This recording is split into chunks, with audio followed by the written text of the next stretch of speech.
नौकरी की इतनी यहाँ बेरोजगारी की समस्या है।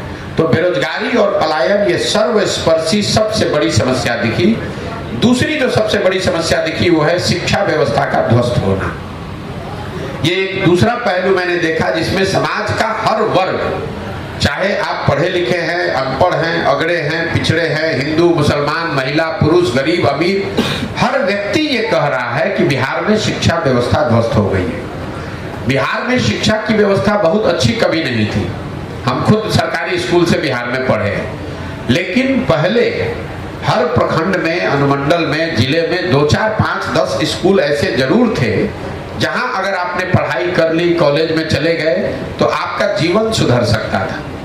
आप साइंस कॉलेज पहुंच गए, पटना कॉलेज पहुंच गए तो आपका जीवन सुधर जाएगा। आज की जो स्थिति है इसमें कहीं पर वो व्यवस्था बची ही नहीं है। कई बार लोगों को लगता है कि शिक्षा व्यवस्था इसलिए खराब है कि भैया स्कूल में खिचड़ी बट रहा है। कुछ लोग ये कहते हैं कि शिक्षकों की गुणवत्ता खराब हो गई। मैं आपको बता रहा हूं ये दोनों बात में पूरी सच्चाई नहीं है।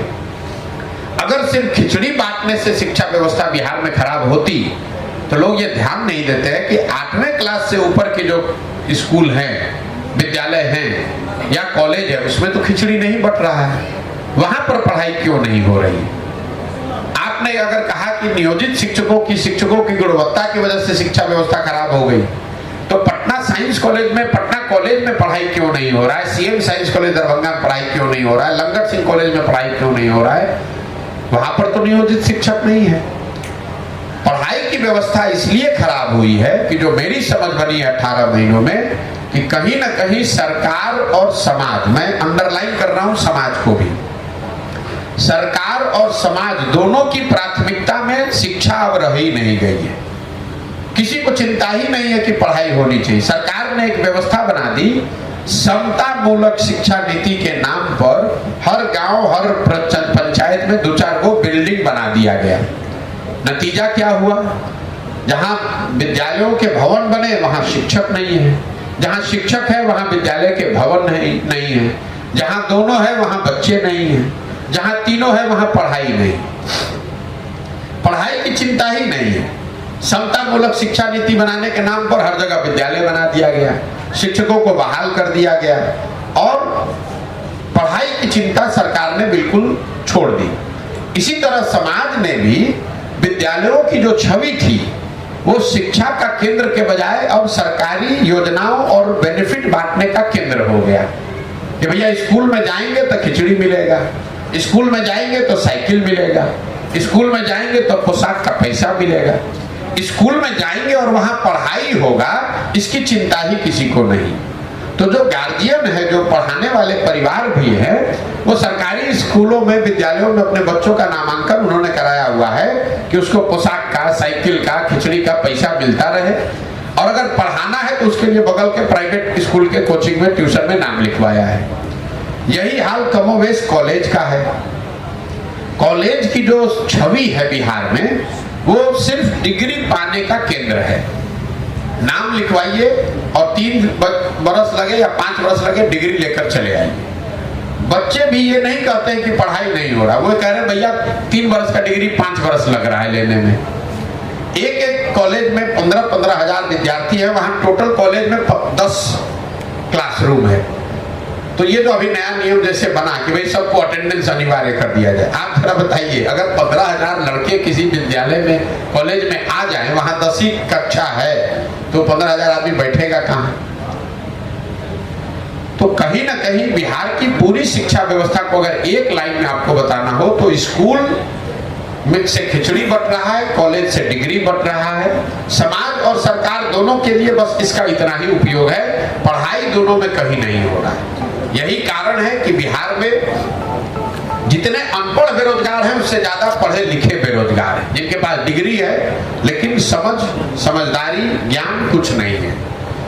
तीसरी जो सबसे बड़ी समस्या मुझे दिखी यहाँ, वो है किसानों की बदहाली। यहाँ का जो किसान है वो बिल्कुल बदहाल है और इसकी मूल वजह यह है कि बिहार में किसानों की बदहाली जो 18 महीनों में मैंने देखी, क्यों इतना बदहाल है किसान, उसकी 3 समस्या है। पहली समस्या है बिहार में भूमि सुधार का लागू नहीं होना। इसकी चर्चा यहाँ पर कोई नहीं करता है। फॉरवर्ड बैकवर्ड का नाम लेकर समझता है कि जमीन जो है मालिक वो फॉरवर्ड है, जो जमीन नहीं है वो बैकवर्ड है, इसलिए इसकी कोई चर्चा नहीं करता है। मैं आपको सामने से कह रहा हूं कि बिहार में गरीबी, ग्रामीण गरीबी जो रूरल पॉवर्टी है, उसकी एक मूल वजह है भूमि सुधार का लागू न होना।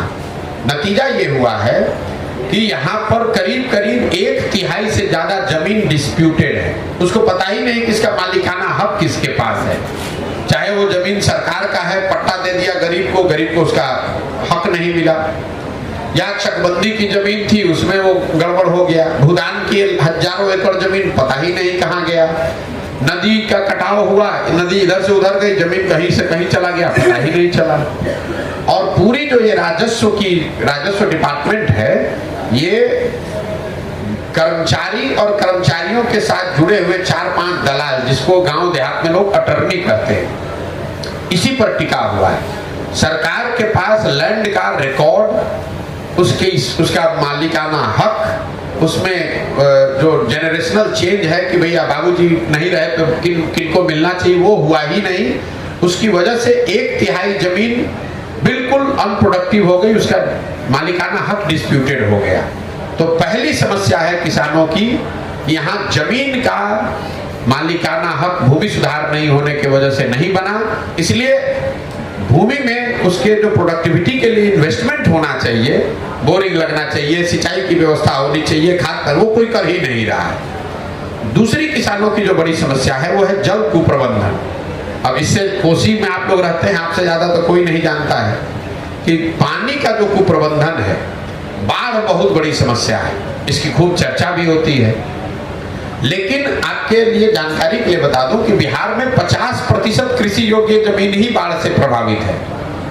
बाकी का जो 50% जमीन है, उसमें आधी से ज्यादा जमीन या तो सूखे से प्रभावित है, या जल जमाव या नदियों के कटाव से प्रभावित है। आप लोगों ने कोसी के इस इलाके में अनुभव किया, बाढ़ से जितना नुकसान नहीं हुआ, उससे सबसे ज्यादा नुकसान हुआ जब कोसी ने अपना मार्ग बदल लिया। नेपाल से लगते हुए जितने बिहार के जिले हैं, वहां गांव-गांव जब हम लोग गए तो पता चला कि बाढ़ तो जब आता है तब आता है, जो नदी आते हैं नेपाल से, छोटी छोटी नदियां हैं, वो हर साल एक नया रास्ता बनाकर आती, और एक बार रास्ता बदला तो 2-4-5 पंचायत का जमीन परमानेंट खराब हो गया। यही हाल कमोवेश जब आप गोपालगंज से चलिएगा, तो गोपालगंज में, सिवान में, छपरा में, वैशाली में, मुजफ्फरपुर, दरभंगा में, समस्तीपुर में, बेगूसराय में, हर पंचायत में सैकड़ों एकड़ जमीन ऐसी है जो वहां जल जमाव की समस्या है, वहां से पानी निकलता ही नहीं। जो चवर जिसको लोग कहते हैं, लख कहते हैं, कई जगह मन भी लोग कहते हैं, पानी लग गया तो वहां अब वो पानी निकलता ही नहीं है। तो या तो वहां एक फसल हो रहा है या वो भी नहीं हो रहा है। तो जितनी बड़ी समस्या बाढ़ की है, उतनी ही बड़ी समस्या सूखे की, जल जमाव की और नदियों के कटाव की भी है। सड़क पर आप चलते हैं तो एक साइड पानी लगा हुआ है इसलिए खेत नहीं हो रहा है, दूसरे साइड सूखा पड़ा हुआ है इसलिए खेती नहीं हो रहा है। तो जो जल पानी जो बिहार की सबसे बड़ी ताकत संपदा हो सकती थी, वो आज हम लोग के लिए अभिशाप बनी हुई है। और तीसरी जो सबसे बड़ी समस्या है किसानों की, वो है यहाँ पर अनाज का सही भाव ना मिलना। इन सारे परेशानियों के बावजूद जो बिहार में किसान पैदा कर रहा है, उसको उसका कीमत ही नहीं मिल रहा है। एक आर्थिक सर्वेक्षण अभी किया गया है जिसमें ये बताया गया है कि बिहार जैसे राज्य में किसानों को उनके फसल का उचित मूल्य न मिलने की वजह से करीब करीब यहाँ के किसानों को हर साल 20,000 करोड़ रुपए का नुकसान हो रहा है। 20,000 करोड़ रुपए का नुकसान हर साल बिहार के किसानों को हो रहा है। जैसे धान का कीमत है 2090 रुपया, और पूरे बिहार में धान अभी बिका 1600 रुपया, 1700 रुपया में। गन्ने का कीमत है करीब 2100 रुपया, गन्ना बिक रहा है 1600। मकई का कीमत है 2100 रुपया, बिक रहा है 1600 में, 1700 में। कमोवेश सारे फसल के लिए, क्योंकि यहाँ कोई सहकारिता की व्यवस्था है नहीं, बाजार समिति है नहीं, एफपीओ है नहीं, और प्राइवेट फैक्ट्री रोजगार है नहीं। तो आखिर किसान जो है वो बेचेगा किसको? सिर्फ बिचौलियों को बेच रहा है, और वो 30% 40% नुकसान करके बेच रहा है। तो ये तीन जो समस्या है, भूमि सुधार का लागू न होना, जल संसाधन का कुप्रबंधन और तीसरा किसानों के फसल का दाम का न मिलना। इन 3 वजहों से बिहार के किसानों की बदहाली है।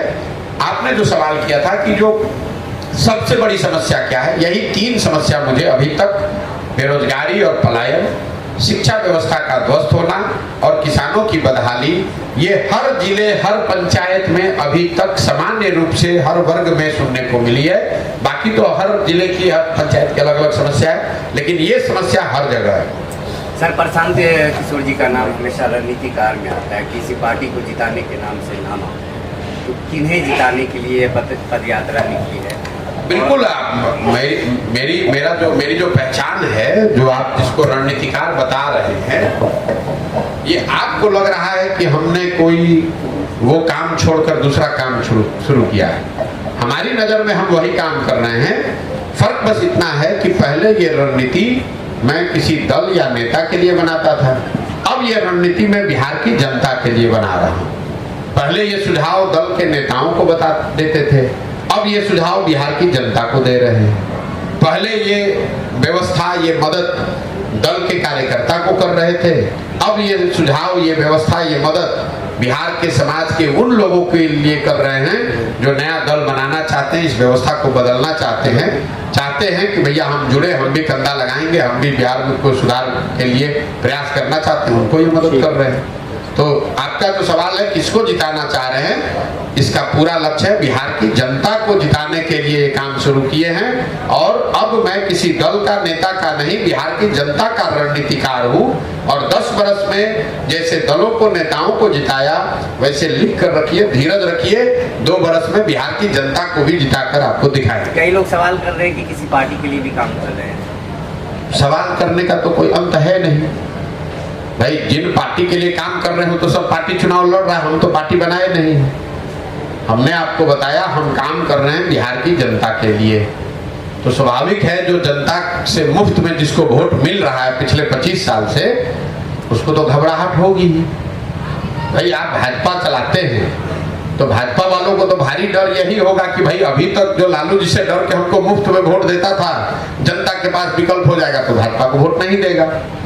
लालटेन के लोग जो मुफ्त में मुसलमानों को भाजपा का डर दिखाकर वोट लेते हैं, उनको लग रहा है कि भाई मुसलमानों को कोई नया विकल्प मिल जाएगा तो हमको वोट नहीं देगा। तो अगर आपके सामने से थाली अगर कोई छीन कर ले जाएगा तो आप तो थोड़ा बहुत हल्ला मचाइएगा ही।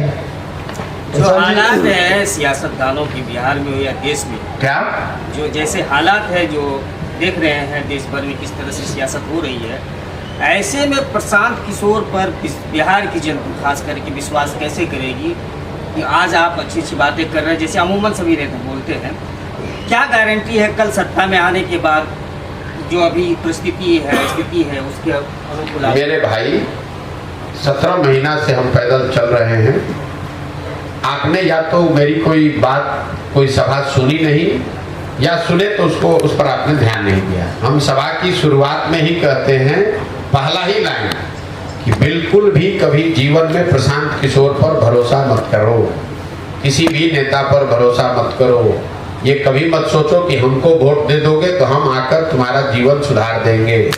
अगर हमको वोट दोगे, हमारे कहने पर वोट दोगे, तो जैसे पहले के लोगों ने धोखा किया, हम भी आपके साथ धोखा कर सकते हैं। इसलिए वोट प्रशांत किशोर को नहीं, मोदी को नहीं, नीतीश लालू को नहीं, वोट अपने बच्चों को दो, अपने खड़ा हो, अपनी व्यवस्था बनाओ, उसमें मालिक मुखिया बनो।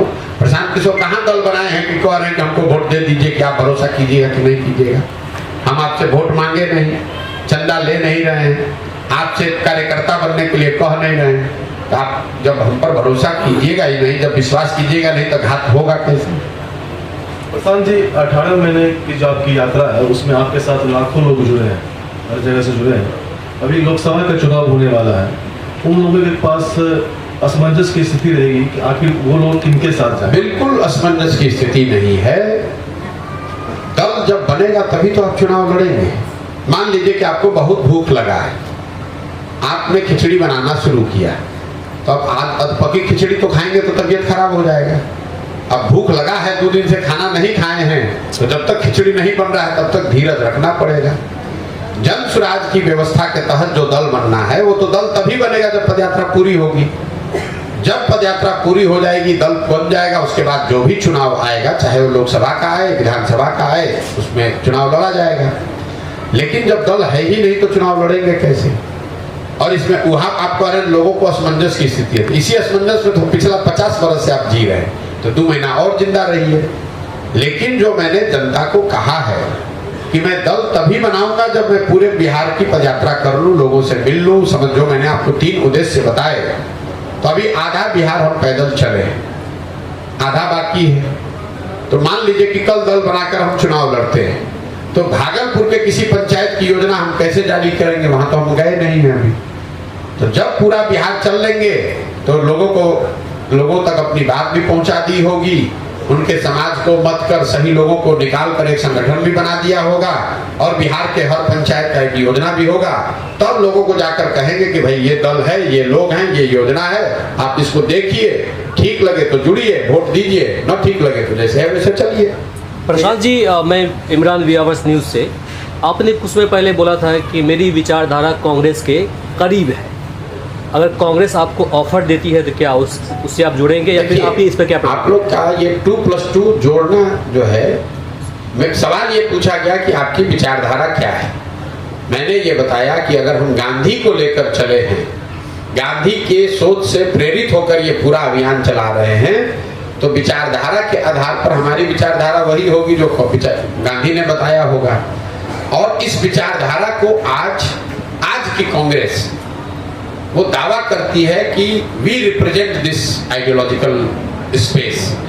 तो मैंने ये कहा कि अगर मुझे आप किसी में फिट करना चाहेंगे तो मेरी विचारधारा वो विचारधारा होगी जो आज कांग्रेस रिप्रेजेंट करने का दावा कर रही है। मैंने ये नहीं कहा कि कांग्रेस उस विचारधारा को रिप्रेजेंट करती है। जिस विचारधारा को कांग्रेस रिप्रेजेंट करने का दावा कर रही है, उसी विचारधारा के करीब मैं अपने आप को पाता हूं, क्योंकि वही विचारधारा महात्मा गांधी की विचारधारा है और उसी से प्रेरित होकर पूरा ये जन स्वराज अभियान चलाया गया है।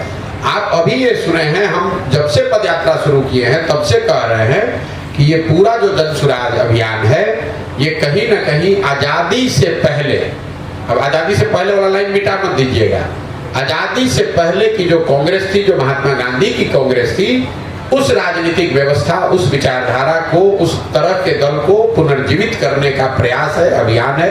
और उस नजरिए से आज जो कांग्रेस दावा कर रही है, उसी विचारधारा के करीब आप उनको पाएंगे। इसमें ज्वाइन करने या छोड़ने, भाई कांग्रेस तो बिहार की दुर्दशा के लिए सबसे बड़ी जिम्मेवार पार्टी अगर कोई रही है तो कांग्रेस रही है। लालू जी तो बिहार में एक ही बार अपने दम पर जीत कर आए, बाकी टाइम तो कांग्रेस के ही बैसाखी से वो उन्होंने सरकार चलाई। और कांग्रेस ने 25-30 सांसदों के लालच में कि दिल्ली में बिहार से 25-30 सांसद जीत के जाता रहे, इसलिए उन्होंने बिहार को लालू जी के हवाले करके छोड़ दिया। ऐसा तो है नहीं कि कांग्रेस को पता नहीं था उस समय कि बिहार में क्या हो रहा है, या बिहार पिछड़ रहा है, या बिहार की जनता गरीब है, पलायन कर रही है, मजदूरी नहीं मिल, इनको रोजगार नहीं मिल रहा है। इन सब के बावजूद कांग्रेस ने यहाँ लालू जी का शासन चलवाया, क्योंकि उनको 20-30-40 सांसदों का लालच था। यही काम आज भाजपा कर रही है। आपको क्या लगता है कि पूरे देश में दूसरे दलों को तोड़कर खरीद कर सरकार बनाने वाली भाजपा बिहार में सबसे बड़ा दल होने के बाद भी सरकार नहीं बनाती है? क्यों? क्योंकि उसको यहाँ से 35-40 सांसद चाहिए, और उसको भी मालूम है कि नीतीश कुमार कुछ कर नहीं रहे। उसके लोगों ने, उनके नेताओं ने क्या बयान दिया है, अमित शाह ने क्या कहा, माननीय मोदी जी ने क्या कहा नीतीश कुमार के बारे में, किसी से छुपा हुआ नहीं। अभी 2 महीना पहले तो लोग चिल्ला के कह रहे थे कि बिहार को बर्बाद कर दिया। फिर नीतीश कुमार को क्यों बनाया? इसलिए बनाया है कि बिहार में समीकरण बनाकर 30-35 सांसद जीते। सांसद हम लोग का बिहार से जाता रहे, बिहार का जनता भोग रहा है तो भोगे, बिहार का जनता भीख मांग रहा है, भीख मांगे, हम लोग के बच्चे जाकर गाली खाएं, मजदूरी करें, तो उससे कोई फर्क नहीं है। मोदी जी, बिहार में इतने बड़ी संख्या में लोग भाजपा को, मोदी जी को वोट दे रहे हैं। कोई नहीं पूछ रहा है कि मोदी जी रोज गुजरात जा रहे हैं इन्वेस्टमेंट सबमिट करने के लिए, 1 लाख करोड़ का बुलेट ट्रेन बना रहे हैं, गुजरात में तरक्की हो रही है, गुजरात से बीजेपी का MP जीता 26। आप मुझे बता दीजिए 10 वर्ष में मोदी जी एक दिन बिहार आए हो कि भैया बिहार में भी इन्वेस्टमेंट सबमिट होना चाहिए?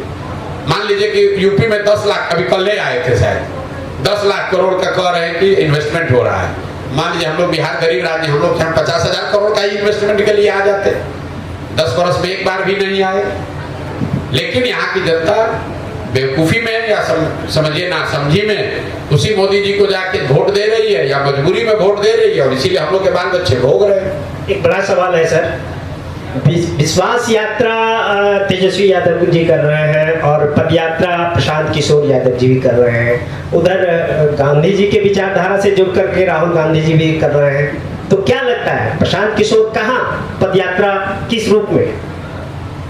आपका सवाल ही नहीं समझे, लेकिन अगर आप कह रहे हैं कि बहुत यात्रा हो रही है तो पुनः दोबारा लोकतंत्र है, हर आदमी अपना प्रयास करने के लिए स्वतंत्र है। ना सवाल आपका समझ लिए, आप इतना न उसको घुमा दिए कि आप खुद ही नहीं बता पा रहे कि आप क्या पूछना चाह रहे। लोकतंत्र है, दलों को नेताओं को हर तरह का पब्लिक के बीच में जाकर प्रयास करने का की स्वतंत्रता है। फर्क समझिए, राहुल गांधी कांग्रेस के नेता हैं, वो कांग्रेस के लिए वोट मांग रहे हैं और उसके लिए पदयात्रा कर रहे हैं। तेजस्वी यादव अभी कल तक उप मुख्यमंत्री थे, वहां से झटक कर नीतीश कुमार ने किनारे लगा दिया, तब उनको जनता का याद आ रहा है। प्रशांत किशोर का कोई दल नहीं है, प्रशांत किशोर वोट नहीं मांग रहे, प्रशांत किशोर ये नहीं कह रहे हैं कि हमको जिताकर मुख्यमंत्री बना दीजिए। प्रशांत किशोर ये अभियान चला रहे हैं बिहार की जनता को ये बताने के लिए कि तुमने सबकी चिंता की, तुमने जात की चिंता की, तुमने राष्ट्रवाद की चिंता की, तुमने विचारधारा की चिंता की, तुमने सामाजिक न्याय की चिंता की, तुमने लालू यादव की चिंता की, उनके बच्चे की चिंता की, तुमने मोदी की चिंता की। अब समय आ गया है एक बार अपने बच्चों की चिंता कर लो, क्योंकि तुम्हारे बच्चे जब नहीं पढ़ेंगे, तुम्हारे बच्चे जब तक मजदूर अनपढ़ रहेंगे, तब तक चाहे मोदी बन जाए, लालू बन जाए, प्रशांत किशोर बन जाए, तुम्हारा और तुम्हारे परिवार का भला नहीं होगा। तो पदयात्रा के उद्देश्य में फर्क है। दूसरा, इसकी शुद्धता में फर्क है। ये पदयात्रा है तो हम 17-18 महीने से घर परिवार छोड़कर पदयात्रा ही कर रहे हैं। ऐसा नहीं है कि एक दिन रैली करने चले गए, एक दिन चुनाव लड़ रहे हैं। 18 महीना से घर परिवार छोड़कर पदयात्रा ही कर रहे हैं, गांव में ही रहते हैं। आप देख रहे हैं, यहाँ आपसे भी मिलने आए हैं तो किसी होटल सर्किट हाउस में नहीं गए हैं। और दूसरा, इस पूरी व्यवस्था में कोई सुरक्षा, कोई सिपाही, कोई हवलदार नहीं है। गांव-गांव पैदल ही जाते हैं। कोई भी व्यक्ति जो चाहे वो आकर मिल सकता है, बात कर सकता है, धक्का दे सकता है, गाली दे सकता है, आशीर्वाद दे सकता है। ये फर्क है। ये जो लोग पदयात्रा जिनकी आप चर्चा कर रहे हैं, मैंने पहले भी कहा था, नीतीश कुमार ने एक यात्रा की थी। इनको खुली चुनौती दे रहे हैं कि अपने अगल बगल सुरक्षा ये हटा दें और किसी एक गांव पंचायत में पैदल चल के दिखा दें।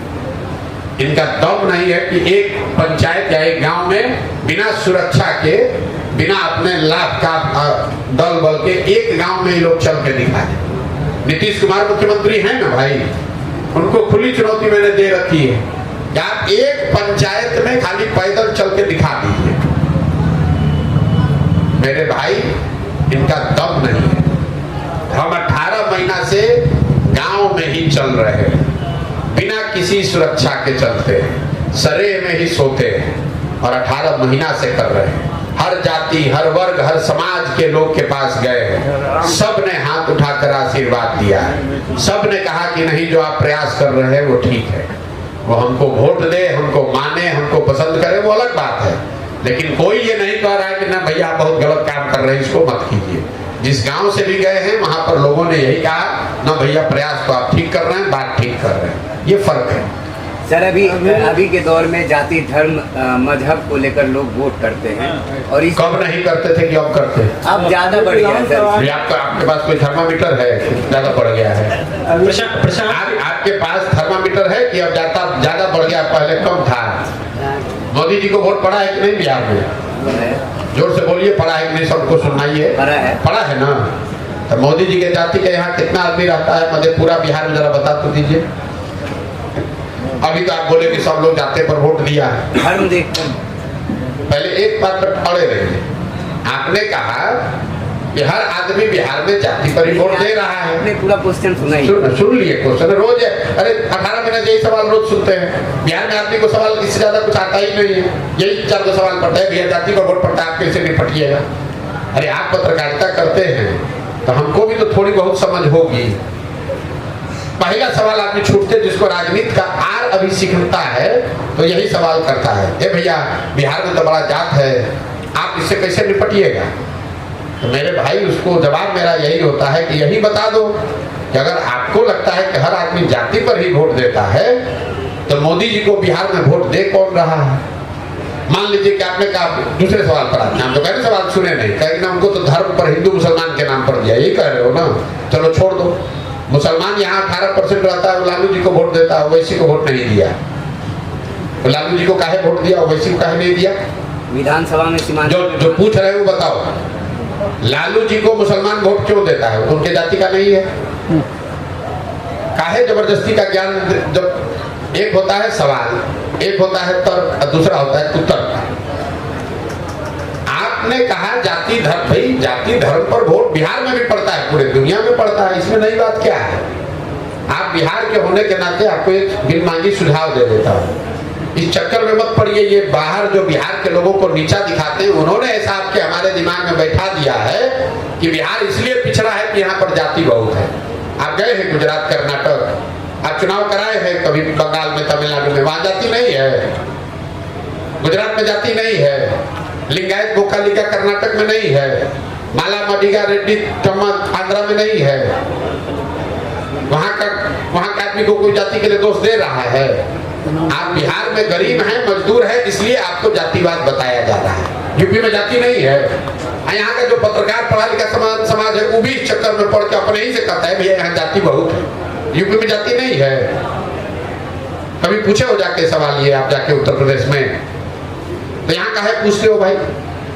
ये बिहार के और बिहार के लोगों के प्रति जो दुराग्रह बैठा दिया गया है लोगों के दिमाग में कि बिहार इसलिए गरीब है। अरे बिहार इसलिए गरीब है कि कांग्रेस ने यहाँ पर काम नहीं किया। बिहार इसलिए गरीब है कि लालू यादव यहाँ 15 वर्ष जंगल राज चला रहे थे तो कांग्रेस उसमें सहभागी थी। बिहार इसलिए गरीब है कि मोदी जी को गुजरात का ज्यादा चिंता है, बिहार का कम चिंता है। बिहार इसलिए नहीं गरीब है कि यहाँ जाति ज्यादा है। इसलिए मुझे गुस्सा आ रहा है कि आप पढ़े लिखे व्यक्ति हो और बिहार के होने के बाद अपने मुंह पर कीचड़ लगा रहे हो बिना किसी वजह के। समझते हो नहीं? आपको कोई दूसरा कहता, तो अगर कोई आदमी आकर गुजरात का कहता कि भाई बिहार में जाति बहुत है, तो आपको ये कहना चाहिए कि अगर बिहार में जाति बहुत है तो गुजरात के आदमी को बिहार में कैसे आदमी वोट दे रहा है? तो आप लोग उल्टे अपनी बात कर रहे हैं, भैया हम लोग यहाँ जाति बहुत है इसीलिए गुजरात में जाते हैं तो आपको 4 लाख मारता है, इसीलिए आप तमिलनाडु में जाते हैं तो आपको हमको गाली देता है। यहाँ के आदमी को समझ ही नहीं है। जमीन पर पड़ा हुआ कीचड़ अपने मुंह में लगा कह रहा है कि हमारा मुंह में देखो कीचड़ लगा है। आपने योगी आदित्यनाथ से कभी पूछा है कि भाई यूपी में आप जात का राजनीति कर रहे हैं कि नहीं कर रहे हैं? मोदी जी से, अमित शाह से कभी आपने पूछा है कि गुजरात में आप लोग जात का राजनीति करते हैं कि नहीं करते हैं? क्या बात करते हैं? पिछले विधानसभा में बहुत बड़ा राजनीतिक विशेषज्ञ बनने के चक्कर में आधा पत्रकार इसी में लगा हुआ है। भैया जाति पर राजनीति होता है, आप कैसे जीतिएगा? प्रशांत जी, पिछले विधानसभा में अखबारों में इश्तिहार देकर पुष्पम प्रिया चौधरी भी आई थी और खुद को सीएम कैंडिडेट कहा था। गांव में ये भी चर्चा है कि प्रशांत किशोर अभी पदयात्रा कर रहे हैं, भविष्य में ये भी ऐसा कर सकते हैं, लेकिन आपने पहले भी कह दिया है कि आप मुझे वोट मत दीजिए, विश्वास मेरे पे मत कीजिए। लेकिन पहला सवाल ये है कि अखबार में इश्तिहार देकर आपने पदयात्रा किया, भविष्य में ये पार्टी भी बन सकती है और चुनाव भी लड़ेंगे, तो चुनाव तो गाँव के लोग लड़ेंगे जिसे आप चूज कर रहे हैं। लेकिन जो गाँव में आपकी यूथ क्लब बन रही है उसमें अभी लोग नहीं जुड़ पा रहे हैं, प्रशांत किशोर की रणनीति को उनके बारे में नहीं जान पा रहे हैं। नहीं जान पा रहे तो नहीं जान पा रहे, आप काहे घबरा रहे? लोग ऐसा सोचते हैं सीएम कैंडिडेट। आप काहे घबरा रहे इतना? आप इतना घबराहट में हैं, मुश्किल ये है कि हमसे ज्यादा घबराहट यहाँ के पत्रकारों को है। मान लीजिए नहीं जुड़ रहा है, हमको जोड़ने में 10 वर्ष लगेगा, हमको घबराहट ही नहीं, आप काहे घबराए जा रहे हैं? यूथ क्लब क्यों बनाया गया है ये तो आपको मालूम है नहीं। यूथ क्लब इसलिए बनाया गया है कि अगले 5 वर्ष में 10 वर्ष में जो बिहार की राजनीति पर 1250 परिवारों ने कब्जा किया हुआ है, इसको तोड़ने के लिए नए युवाओं को चिन्हित किया जाए, उनको प्रशिक्षित किया जाए, उनको मुखिया, सरपंच, विधायक बनाया जाए। तो एक दिन में तो बनेगा नहीं। क्या जोड़ने के लिए क्या वो रैली निकालना है? क्लब में क्यों नहीं निकल रहा है? आप जो कह रहे नहीं जुड़ रहा है, इसका मतलब क्या है?